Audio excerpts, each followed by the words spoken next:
Hey there guys, it's me, Crimson Rosso, and today is a very special day. It's actually my birthday.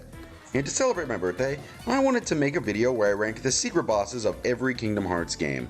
And I hope you're as hyped as I am. Now, before we begin this, let's set out a couple ground rules here. I won't be including any of the data battles in this. Mainly because I think the data battles are best kept for their own videos at some point, and that would just be a lot more interesting than haphazardly shoving them into this one. Second, no gummy ships, because, I'm gonna be honest, I don't think I've ever met a single person who actually cares about the gummy ship extra battles. Like, seriously, I don't even think I've ever seen anyone talk about them outside of that terrible Watch Mojo boss video. Fun fact, that video is what kicked off me wanting to make videos in the first place. A channel born out of pure pettiness now has passion into it. Imagine that. Anyways, I'm rambling. Make sure to wish me a happy birthday in the comments. And with that, let's get started. Starting off nice and strong, I fucking hate the Phantom boss fight. Some people may consider bosses like Dark Inferno, No Heart, or Mysterious Stranger as the worst secret bosses in their games. But to me, it's always been the Phantom boss from Kingdom Hearts 1, and it's for several reasons. First off, you're stuck fighting this trash heap in the air, so you're confined to the god-awful flying mechanics as you grapple with this douchebag's attacks. Not only that, but he also has that stupid doom spell, that unless you know specifically how to counter it by casting stop on the clocks, it's gonna ruin your entire day. Hell, even if you know all of that, this fight doesn't get any better, mainly in part to how you damage him. You see, in order to hurt Phantom, it isn't like the other bosses where you can just go in and wail on him. You have to use a corresponding attack or spell, depending on what color his lower body orb is. An idea that, actually sounds pretty cool once you think about it, and even has the potential to be a fun fight. Until you realize it changes after every single attack. That could have been better if they just kept it the same color for a long time, basically letting you get a few hits in before changing, then you had to swap over to it. But they didn't. They made it one hit, so in the end, the entire fight becomes this unbelievably tedious back and forth of using one singular attack to damage him, then going over to use stop on the clock about after 30 seconds or so to keep Doom frozen so you don't lose your party members and then later on yourself. All the while fighting awful flying controls and a shaky camera. And the reward for beating him just sucks, man. It's just a stop spell upgrade. I honestly never recommend fighting this guy unless you absolutely want to get everything done in the game. Otherwise, it's just not worth it at all. Just save yourself the sanity. Yeah, there was no contest in my mind that this guy was going to be next on the list. Now, I'm someone who absolutely adores challenging secret bosses in games. The idea of being pushed to the absolute limit by an undeniable force of nature in order to overcome it is incredibly fun. However, there's a difference between fun challenges and stupid challenges, and Mysterious Figure is the pinnacle of stupid challenge. The battle is just this constant onslaught of brutally fast attacks where you are given little to no time to actually formulate a strategy, all the while being confined to a pitifully small arena that leaves you little to no chance of gaining any sort of breathing room for the entirety of the battle. Now, these of course are big missteps, right? Well, that's not even the worst of them yet. And that's the fact you have to grapple with this game's combat system while fighting him. Now, I've gone on record praising this game's combat for modernizing Kingdom Hearts 1, and I still really like the combat of Birth by Sleep. But goddamn, does Birth by Sleep's combat just not work with this game's style of Mysterious Figure. In one, it makes sense. You have party members for summons, you have the tech combos, you have more options. And here you don't, so it just makes this fight ridiculously hard. Maybe if it was in something like Kingdom Hearts 2 this could work, but the combat isn't speedy or flashy enough to fit that. It's a damn shame, because honestly, I can see some kind of potential in this fight, and if this was in Kingdom Hearts 2 or even 3, this could have been one of the absolute best fights. But because it's Birth by Sleep, just got stuck with it. Sorry, Birth by Sleep, maybe one day your game will have a secret boss that will shine brightly. Alright, now we're on to the one and only Kingdom Hearts 3 extra boss until Remind was released, of course. Yes, the one and only secret boss that people remember fighting as the only secret boss in the game. And while the Mysterious Figure was placed low on this list due to its problem with being way too difficult in a way that just made him unfun, Dark Inferno is actually down low on the list for a similar reason, kind of. Yeah, while Dark Inferno and Mysterious Figure are both poorly designed bosses, their level of challenge is like night and day. While Mysterious Figure made you want to absolutely tear your hair out with its absolute bullshit, Dark Inferno is more than likely to just put you to sleep with how boring and easy it is. The entire fight is basically beating down this big doofus of a secret boss that you literally forget about 10 minutes after you fight it. The boss does absolutely nothing worth remembering the entire fight. Not even that, what the hell even was this guy? Secret bosses are mainly tied to things like future Kingdom Hearts games, or are fun Easter eggs for longtime Square and Disney fans. The only exception is the Kurt Zisa boss, and that was more or less tied to a contest in real life that we'll get to later. So what the fuck was Dark Inferno even? You just fight him in a battle arena, beat him in like 3 to 5 minutes, even less if you pull off that crazy stun lock some people have discovered, and then you fight him again in the Remind DLC. After that, nothing. So you're just left feeling hollow after this. Like, he doesn't do anything interesting other than some attack patterns that are pretty easy to read, and after you figure those out, you're wailing on him a good portion of the time. You're just kind of left feeling hollow after this. Like, you feel like you did something wrong with how easily you killed the guy. It's not even really worth wasting time on. Everyone basically forgot about him after their battle, and I think that's for the best. He doesn't do anything worth memorable in his fights, and he was a boss that disappointed many. Alright, so we're now out of the completely bad territory of bosses and going on to the just bad but with 1 or 2 redeemable qualities that keep them from being complete garbage fests. Then I think we can kick this one off by talking about the Ice Titan. Unlocked by facing him in Olympus Coliseum's gold match, the Ice Titan is an incredibly intimidating figure when he appears.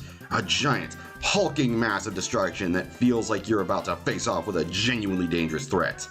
Then the fight starts and all of that is thrown out the window when you realize the whole battle is just running around the arena and deflecting the ice shards right back at it. Outside of like the 1 or 2 moments where you reflect enough back at him to hit his head for a few seconds. Other than that, whole fight's pretty much just deflect the ice shards, dodge his very easy to dodge attacks, and rinse and repeat. Man, what a gigantic missed opportunity the more you think about it, right? This fight honestly had the potential to be something pretty great. So think about this, imagine it if you will. We have his head stay the only way to damage him, but instead of only relying on just deflecting ice attacks back at him, you would dodge several ice attacks and then use those as platforms to climb up to strike his face. That would have been a pretty interesting way to fight him, don't you agree? Shame that all we got was this lame as fuck fight. The only thing putting it higher is the fact that it's not stupidly boring easy, and it's not brokenly difficult, and that it's a Disney related boss. Those are pretty much the only things that keep it higher.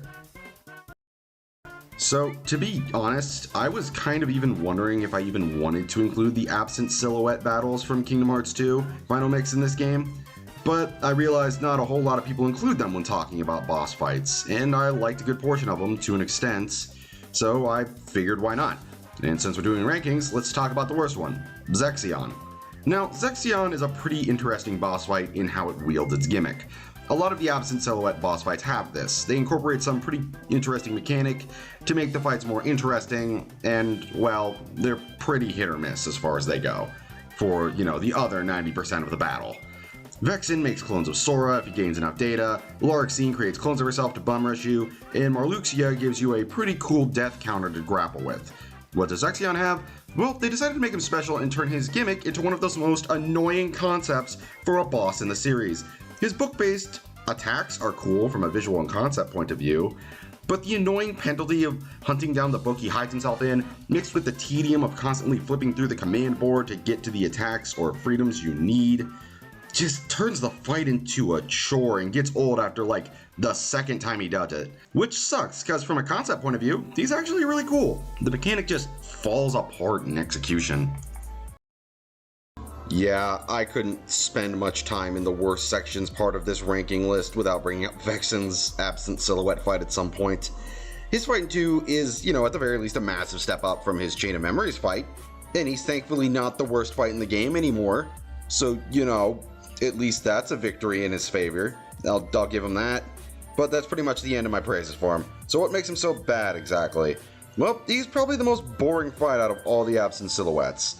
His whole fight is to basically just break his shield, which you can apparently do now, and wail on him to win. He does have attacks, like sending a grand total of like 3 ice attacks at you, but the only real memorable part of this entire fight is when he makes a clone of Sora after the data bar at the top left reaches like 1 or 2 and so on. Then he uses it to attack you. But you can just kill that in literal seconds. It's not really all that powerful. If it gets a combo on you, I guess it's dangerous, but you can mostly just finish it off by spamming thunder attacks. The fight, while it isn't as bullshit as Zexion's was, it is a slog to get there. Guess the Vexen sucks curse still kind of has a hold on him, huh? Maybe one day, Vexen. Maybe one day.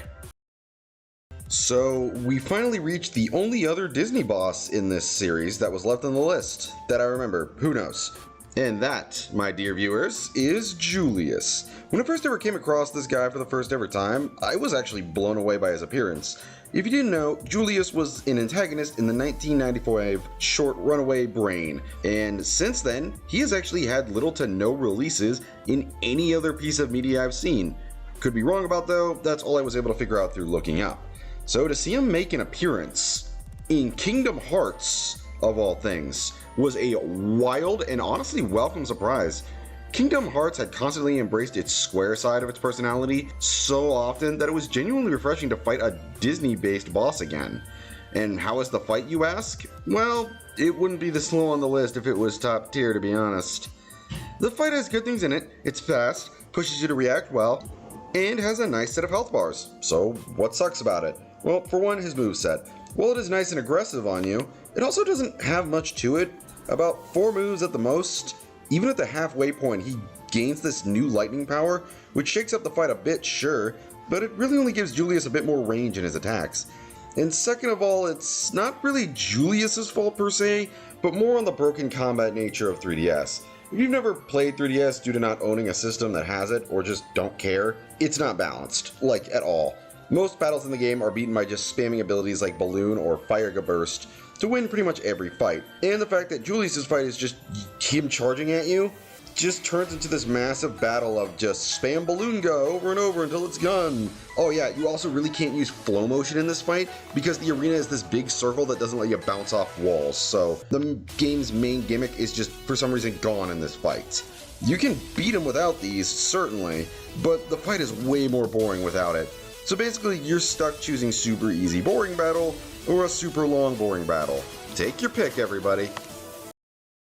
Alright, we're now on to the last of the bad ones, and to be fully honest, this fight really isn't even all that bad, but it suffers from a major problem that drags it down: the Vanitas Remnant. Now, in order to unlock the Vanitas Remnant fight, you have to beat Birth by Sleep's final episode, and then return to the Badlands to unlock the fight. And the fight is, honestly, pretty good. It's basically a super version of the Vanitas battle from the main story, fights which I absolutely loved and thought were major highlights of the main game.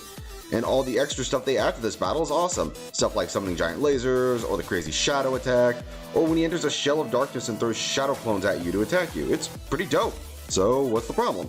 Well, the fight is way too short. Vanitas Remnant doesn't even have more than 1 health bar. Hell, I don't even think he has a full health bar. This boss has so much potential to be one of the best fights around, but it's over in like seconds. It's real damn disappointing if I do say so myself. I was so excited in this fight, but it's over in a flash.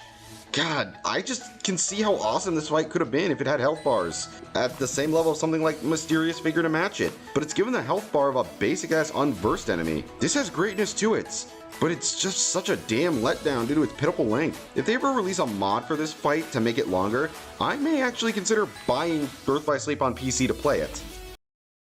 Up next on the list is another boss from Birth by Sleep, and it's one I'm going to let you on a secret on. It's actually pretty good. Yeah, we're finally moving away from all the bad ones and on to the kind of fun ones. And we're starting out with the No Heart boss from Birth by Sleep. Now, in order to unlock this guy, you need to reach level 30 in the Mirage Arena, which can take quite a while considering all the stuff you have to do, like beating all 3 stories and completing every Mirage Arena challenge. You then gain access to the No Heart boss fight. Now, this fight is real cool. It just doesn't start out that way. You see, when you begin the fight, you are unable to attack the body of No Heart, but instead need to destroy a wall he has conjured up. It's like the Kingdom Hearts 2 build up to Xemnas, if it, sucked and was super boring.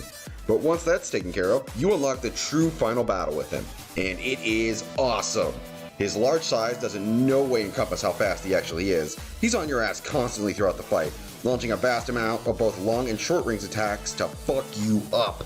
The fight is just full of pure hype and excitement and intensity as you fly around the arena using your dodges to keep up with him, matching No Heart's speed and strikes with your own. It's so much fun. The fight would honestly be way higher on this list if the first part of this fight, the whole wall section, was just gone or better. Y'all almost had it, guys. You were so close. So now we have arrived at our third absent silhouette fight, and honestly, it's the last of the bad ones. Hell, this one isn't even all that bad, to be honest, just a bit on the mediocre side. He has aspects I really like, example being the fact that he gets stronger as the battle rages on. That's a cool concept.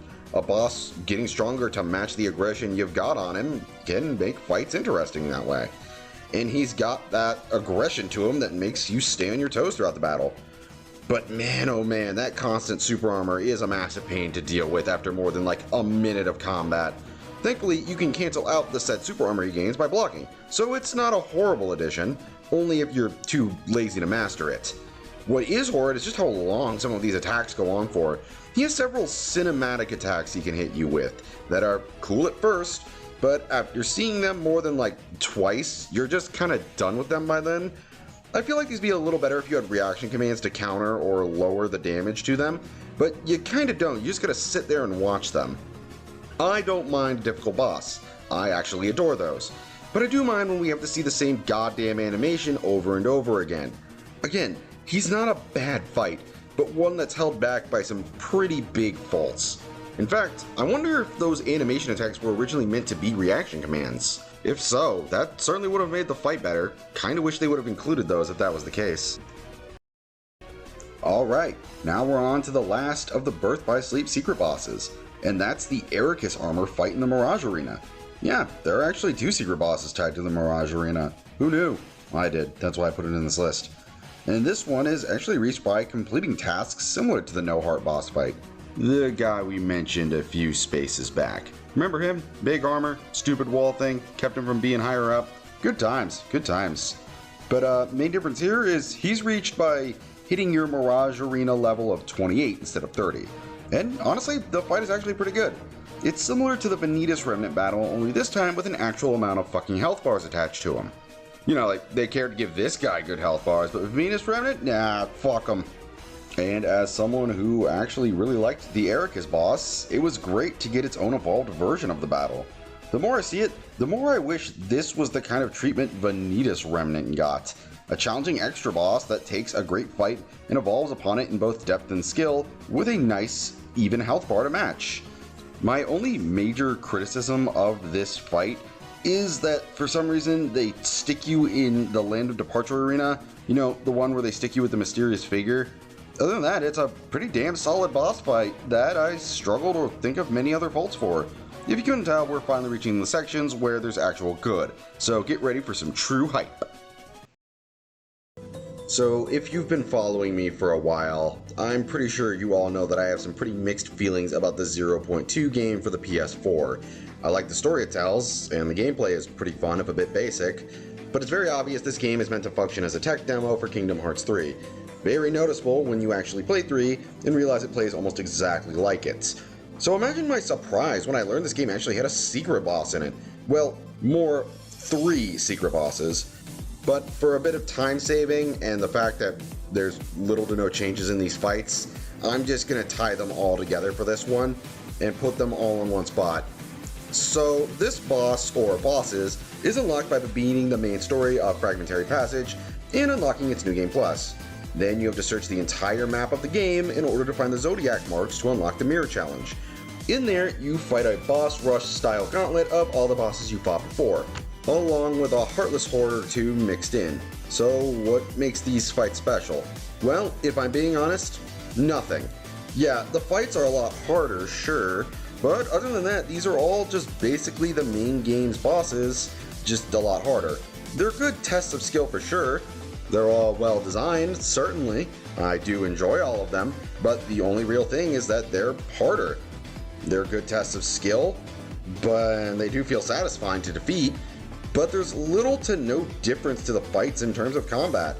If I had to rank all three of them best to worst, I'd say it goes Phantom Aqua, Darkseid, then Demon Tower. Also, you don't really need the Heartless Hordes. I feel like those could have been cut out. The only reason this ranks higher than Ericus is that it's a cool boss rush unlock, and that's pretty much it. Yeah, we're gonna move on to the next one. It's kind of hard to say more than just like, oh, it's just the same, but harder. Alright, before we get started, I've got a quick question. How many of you even knew this was even a fight? I didn't until like 2 months ago when I was playing Recoded on an emulator and I decided to finally go get the Ultimate Weapon, because I didn't do that back when I owned a copy. I didn't expect to see this, that's for sure. And now I know it exists and it gets to be in the video. Wild to learn stuff like this, huh? Now, I love the Roxas boss fight in Recoded. To me, it's not only the best fight in the game, but one of my favorite fights in the entire Kingdom Hearts series. From its combat, to its thematical weight, to just all the stuff surrounding it made it a great battle to send off the game, that I truly think is underrated, even if it has some big faults. So what's good about this one? Well, it takes the Roxas data fight and makes it harder. Yeah, my endless praise for the Data Roxas boss fight is not enough to protect this rematch fight from that massive flaw. The battle is just basically a harder Roxas fight, and honestly that kinda sucks. I'm not sure why they chose this route. It's something they do with a lot of boss fights. Maybe it's to save time? Or maybe it was due to the limitations of the DS. I'm not totally sure. Due to, how little info is even found on this guy. I looked it up. There's really no articles about it. But man, it does make the whole fight a massive letdown. But at least they tried giving this game a secret boss in comparison to Chain of Memories or 358, I guess. It's still an awesome fight. Again, the Roxas fight is phenomenal, and getting a harder version of that does feel like a skill check. But yeah, it is kind of disappointing, considering I can't really use it to give more of a reason to fight it. It's still super fun, I guess, but yeah, still kind of a letdown. Alrighty, now it's time to move on to actually good Absent Silhouette fights, and starting with the lightning baddie herself, Larxene. Now, unlike battles like the ones we talked about before and the one coming later on, Larxene's battle is actually a lot more straightforward than any of them. Outside of the whole cloning technique she uses, which does look really cool, the battle is probably the most linear out of them all. No major gimmicks, no heavy focus on commands, just a full-on brawl. And what a brawl this fight is. Okay, so Larxene is fast, like really fast, and is capable of landing multiple hits on you in like seconds, then jumping back and landing even more hits on you. This fight will test your reaction time to its limit, and I dig it. I love the insanely fast combat in Kingdom Hearts fights that push you to be just as aggressive to keep up. So why isn't it higher? Well, while I gave it a lot of praise for not relying on a gimmick and focusing on gameplay, that's also kind of what holds it back and turns it into just a normal fight. A very good fight, don't get me wrong, but yeah, the craziness of the other three, far worse fights, have more memorability in comparison to a good fight that's kind of bland. Yeah, sorry Larxene, you're still a baddie though, never forget that. Yeah, we're now starting to reach the all-time great secret bosses of these games, and we're starting off this list with the one winged angel himself. Now, I'm a big fan of Kingdom Hearts 2. It's without a doubt my favorite game in the franchise. I love it to death, yada yada yada. I've sucked this game's dick hard enough constantly, but even I do have to admit the Kingdom Hearts 2 Sephiroth fight kind of falls short in comparison to one's. And why, you ask? Well, the fight is great, it's super fast, it boasts intense attack patterns, he has real aggressiveness that feels genuinely dangerous, and a ton of techniques. So what exactly is the problem? Well, this fight is way easier for one. It really feels like this Sephiroth is much more a glass cannon in comparison to his Kingdom Hearts 1 counterpart. I get that you are way stronger in 2, but man, it really feels like you tear apart like 2 health bars whenever you launch one combo on this guy. You're just cutting away so much of his health. And second, he's a lot more exploitable in this fight in comparison to 1. He leaves a lot of openings in this battle, like the large attack rushes, and you even get a block reaction command that opens up for a free combo. Combined with a massive damage output you can achieve, you drain bars of health with ease. This is still a fantastic fight, no doubt, but its reputation is kind of damaged by just how much easier it is in comparison to 1's. Alright, we finally made it to the last of the absent silhouette fights. It just so happens to be my favorite one, and the one I consider the best fight out of all of them. And for very good reason. For one, it's incredibly fun and challenging in all the right ways, with the very interesting mechanic of placing a curse on you that, based on your level, will kill you instantly if it ends up hitting 0. Man, does that make the fight way more exciting than just the simple of, oh, watch out, it'll drain your health and then you'll die. It's such a unique concept that I would love to see a secret boss from Kingdom Hearts 4 or any other game try out at some point. It's really fun and it makes you test your skills rather than just, well, I can heal if I take too much damage. It also pushes you on how well you've learned the mechanics of the game instead of just making you lose health. Plus, if you are constantly getting hit, you can always use a specific reaction command to restore your damage counter. Although it doesn't restore it to max if you're pretty low, so it's not an instant get out of jail free card. You could be at level 40 and you would have been hit 30 times, and then when you used it, you'd probably only get back 10 or 15 points, meaning, well, you got a few more points back, but you're still pretty back into a corner because you didn't get everything back. And I dig that. I dig that it's not a completely, cash out of jail free card.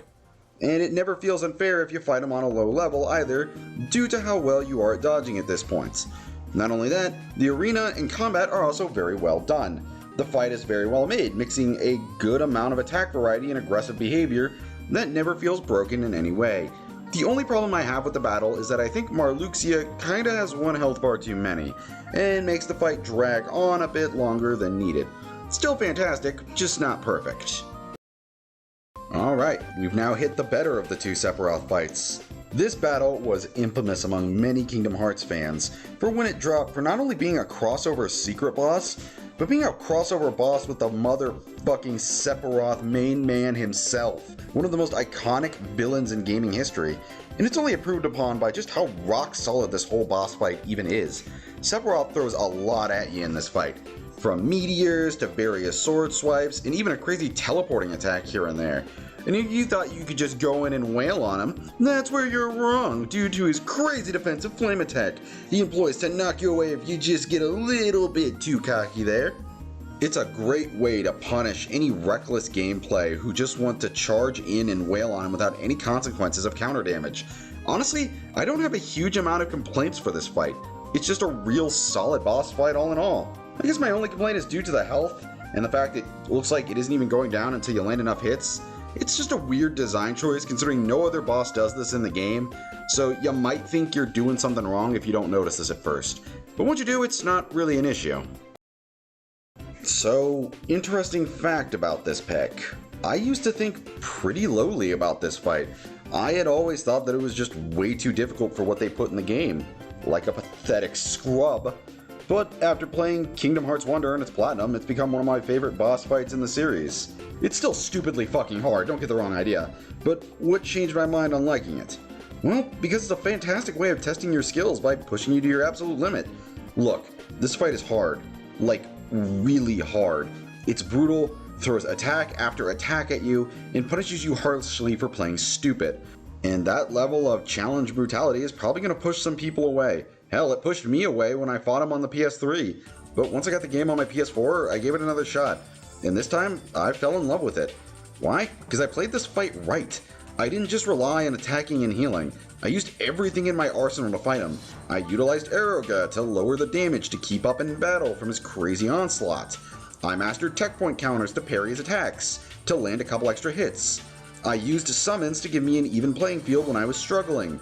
I stocked potions and ethers to keep my health and MP up when I was backed against a corner.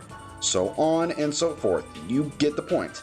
This fight will either be one of your favorite fights or one of your worst fights, solely depending on how much you've learned this game in and out.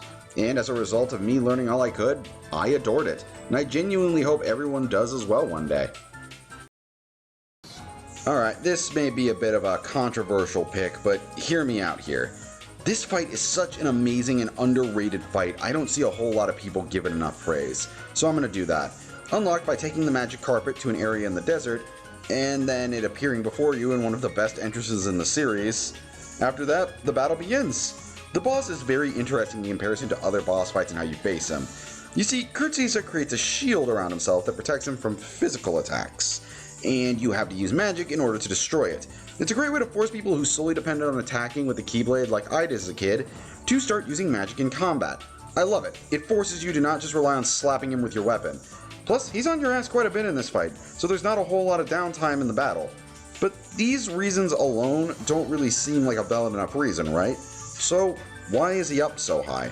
Well, if I'm being honest, this boss has a lot of personal value to me.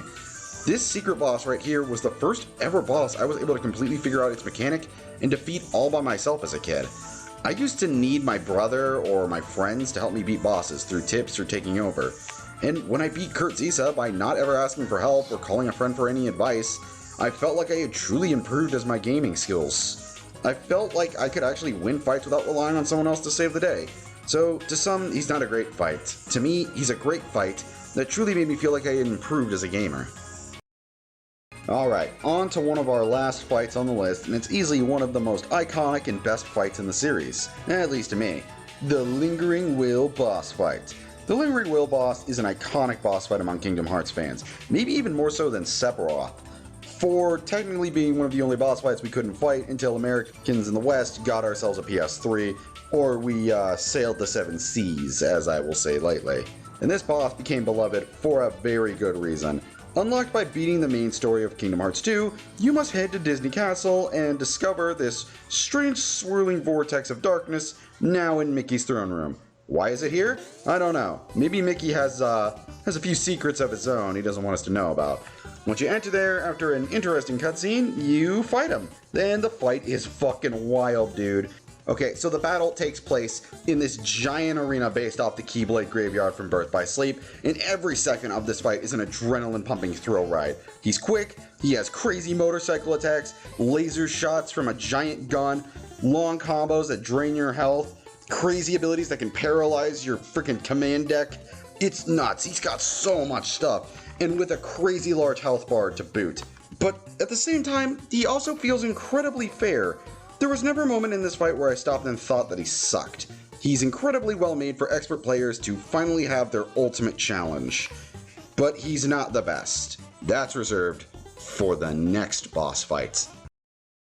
I mean, is anyone really surprised that this is number one? I and many others have gushed over and over again about how this fight is the pinnacle of the franchise, and I'm about to do it again, and I am not sorry in the slightest. Unlocked by completing both the Remind DLC and its special episode data fights, you then witness a beautiful looking cutscene that introduces you to Yozora, and after a bit of back and forth between the two of them, Yozora assaults you. Yeah, that's pretty much it. He just says he's going to say, but I'm pretty sure it's just an excuse so he can assault some random person he met. And the fight is, holy fuck, it's absolutely nuts. He boasts so many insane attack patterns, it's crazy. From the brutal combos that can take you down to 1 HP, to the abilities that permanently shorten your health for a short time, all of his crazy all-out attack strikes that throw fucking mechs and barrages of lasers at you, to even attacks that can steal your Koopa coin and even your fucking Keyblade. It's absolutely insane how much craziness is in this battle, and that's exactly why it's so great. This fight is the ultimate test of skill for every Kingdom Hearts player. After those insanely hard data battles, everything you've faced, everything you've learned, everything you've mastered, everything you've stomped and trolled on, it is now put to the test with this one single fight, and it's glorious. By the time you beat Yozora, you will without a doubt feel like a Kingdom Hearts master, nay, a Keyblade master. I know I did, and I hope everyone who faces him themselves one day will feel the exact same way I did when I finally defeated him. And that, my friends, is the end of the video. Thank you to everyone who stuck around to the end of it to celebrate my birthday. I hope it was a good enough present for all my lovely viewers who have stuck with me through thick and thin. If you enjoyed this, give it a like and possibly drop me a nice little sub there, and leave a comment of any bosses who mattered to you like Kurt Zisa mattered to me down below. Always love to hear these kinds of stories from fans. I'll see y'all next video. Have a lovely day.